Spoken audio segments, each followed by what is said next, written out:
going on, everybody? Welcome back. Today we are doing a reaction to the Week 15 AP poll for college basketball. We also posted a new video this morning for our predictions for all the games tonight, starting at 6 p.m. Eastern. Go check that out. Also, I am thinking of doing a football card box opening. We have an NFL Phoenix. We have 2 boxes of these. We have 5 packs of the Absolute Football 2025. And then I also picked up 5 packs of Alien and Ginter Baseball. You know, because opening day is a month out. I figured why not? So if that's something you guys would like to see, I would love to post a video. I probably will do it anyway, but just let me know. With that being said, let's get into today's video. Michigan sitting atop the AP poll this week. This video is being filmed on Wednesday. It is approaching 4 p.m.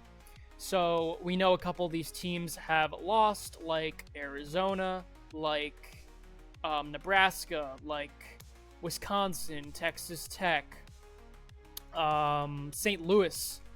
So there will be a lot of change this week. We know Duke and Iowa State won, so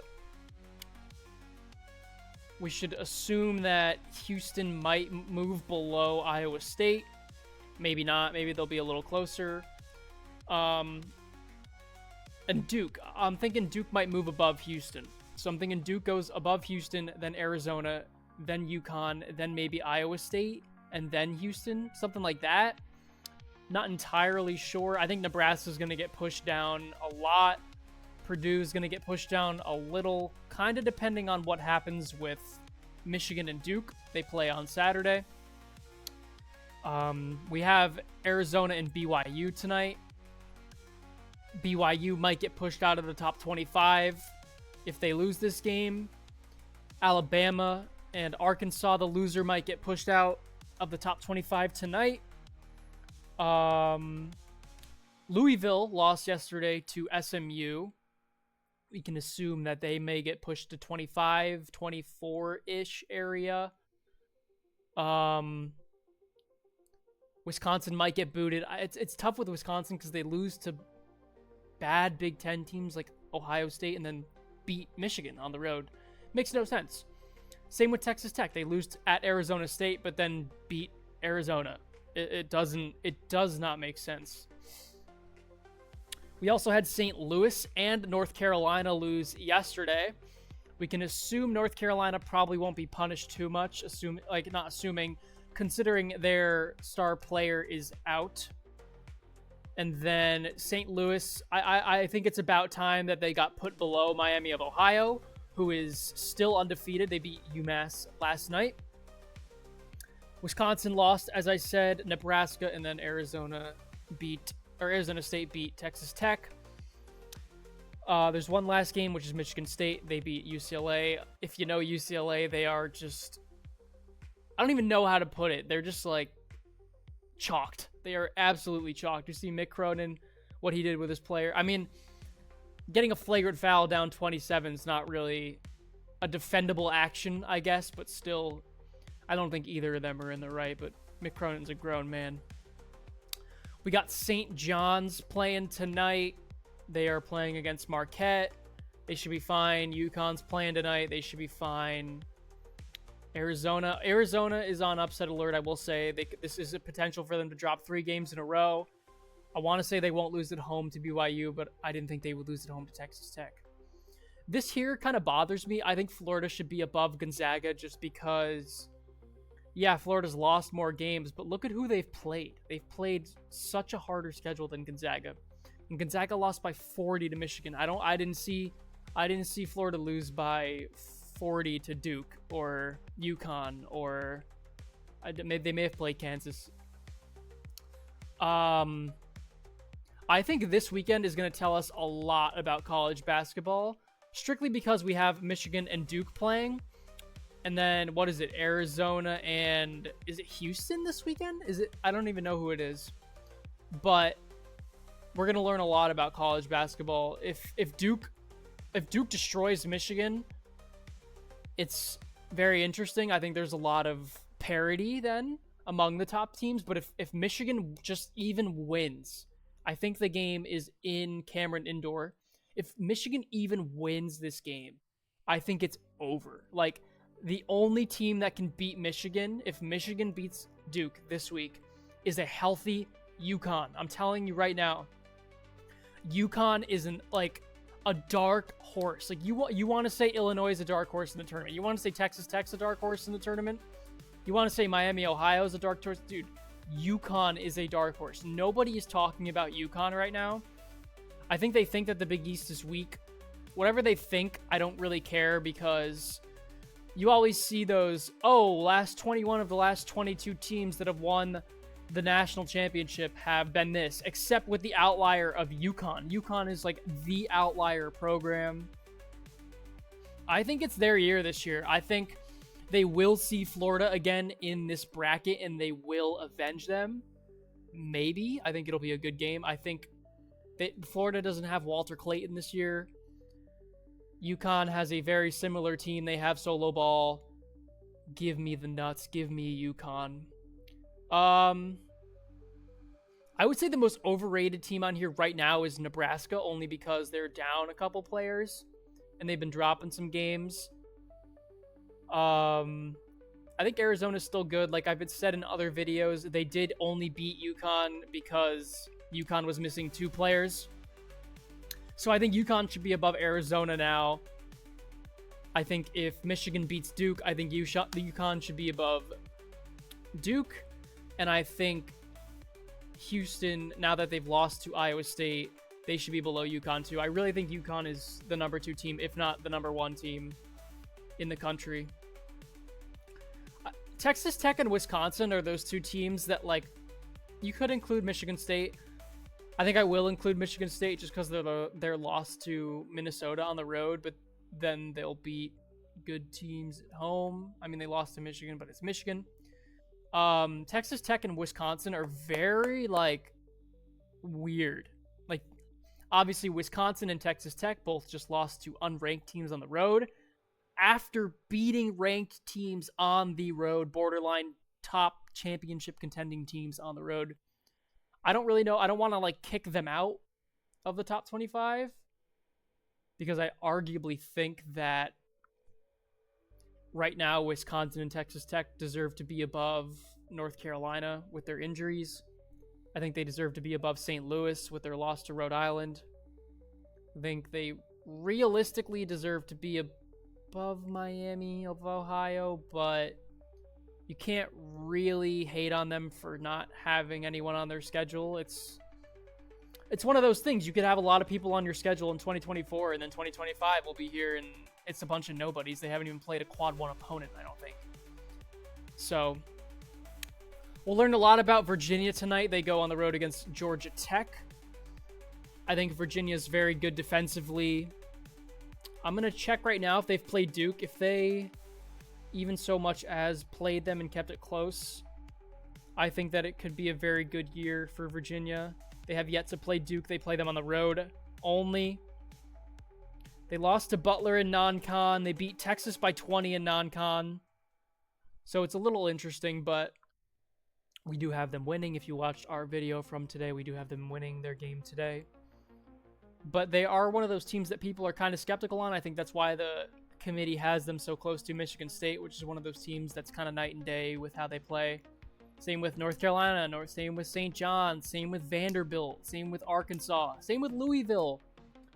So I think once you get to that Florida line, assuming Nebraska will now be below Florida, once you get to that Florida line, and that Gonzaga should be below Florida, because sure, Gonzaga's going to make the Sweet 16, whatever. They do that every year. It's literally like clockwork. I mean, Mark Few can make the Sweet 16 whoop-de-doo. You know what I mean? They lost the championship when they were undefeated, but again, that Baylor team was nuts. Not much more to be said here besides I think UConn is underrated. I think Nebraska's injured but overrated. North Carolina is injured but overrated. Texas Tech and Wisconsin are dark horses, along with Virginia and Michigan State. I think Vanderbilt and St. Louis may be overrated. Let's see what Vanderbilt does tonight against Missouri on the road. Obviously, like I said, BYU might drop out depending on what goes on tonight. I really think, just by looking at this, it's going to be some kind of Big 10, Big 12 Final Four with like an SEC team, like maybe Florida, that makes a crazy run, or a team like UConn that makes a crazy run. I really don't see any other teams doing that. Obviously, Miami, Ohio is still on Cinderella status. I would put them up there with like Loyola Chicago. Obviously, Loyola Chicago is proven to make it to the Final Four, but Miami's up there with like, I think they can do it. The St. Louis team is good too, but I don't know. Rhode Island's a weird team, but you lose. I don't know. It puts me in a tough spot if you're going to lose to Rhode Island on the road. Looking at this one last time, any teams I haven't really mentioned yet? Alabama, they play Arkansas tonight. I think they'll move up maybe a little bit. I think the SEC, I think, is really good. I think like most of the SEC is in like the top 30, but they're all just like right outside. Like, you know, Tennessee and Kentucky are 26 and 27. So I wouldn't be surprised if, you know, whether Arkansas or Alabama loses, you see Kentucky or Tennessee get bumped in. Obviously, Tennessee did beat Houston. That's partially why I believe Houston should be moved down a little bit. But yeah, other than that, I think that's about all. I wouldn't trust Vanderbilt just yet. I wouldn't trust Gonzaga just yet. Wouldn't trust these mid-majors just yet. And I wouldn't trust this Nebraska team just yet. They haven't won a tournament game yet in program history. So do not be surprised if there's a crazy, and I mean absolutely insane collapse. Like, I think Alabama or Nebraska are one of those teams that could lose to a team like Miami, Ohio, first round. Same with St. John's. I mean, same with Michigan State. Same with Virginia, Gonzaga. Yeah. I mean, hell, even Purdue. It's Purdue. They do this all the time. Arizona, they do this all the time. Who remembers Arizona Princeton? Who remembers Purdue Marshall? I mean, it's every year one of these it's our year, it's never your year schools gets first rounded pretty unexpectedly. So thank you guys for watching. I know it's a pretty all over the place kind of video, but it is just the AP poll. It's not like this is set in stone. Obviously, it changes every week. Obviously, most of these teams, like Houston, just lost to Iowa State. That's below them. Nebraska just lost to Iowa. Texas Tech just lost to Arizona State. Wisconsin just lost to Ohio State. St. Louis just lost to Rhode Island. Vanderbilt just lost at home to Oklahoma. Michigan State just lost to Minnesota. So I think this March is going to obviously be very chalky, but I think there's going to be a lot of like mid like 11 and beyond. So like Gonzaga, assuming Nebraska moves out, putting Florida in the top 10, putting Gonzaga just outside of the top 10. I think all these top 10 teams, switching Nebraska for Florida, are really good. Really good. With the exception of Miami, Ohio. But I think any of those other teams can really get upset in the first two rounds. And I think it's going to be a really good tournament. I'm going to start having a couple March Madness videos coming out soon. We are going to have a perfect bracket this year. I'm calling it right now. It's literally my life's goal is to have a perfect bracket, and I've come halfway there. I got a 33 out of 64 correct one year. The year Lonzo Ball was on UCLA, and I thought they were going to win it all. But, which may have been the Villanova buzzer beater year. I'm not quite sure. Or the year after. But regardless, thank you guys for watching. Let me know what you guys think of the top 25. Let me know what you think of some of these teams' tournaments chance. If you disagree with anything I've say, if I offended your team, perhaps, let me know. Tell me, inform me. Let me know why I don't know ball. Let me know why I do know ball. Other than that, thank you guys for watching. Again, we will see if we have the sports cards, the Phoenix cards. I'm really looking forward to. I got a deal on those. They were being sold for $95 at this card retailer. These ones were for $95. These ones were for $10, and these ones were for like $12.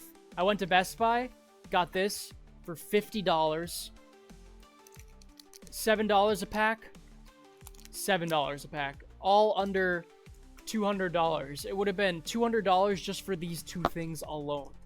So, Best Buy, you're goated. I'll see you guys in the next one. Good luck with all your predictions.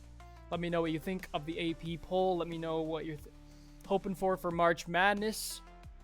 And I will see you guys tomorrow. Peace.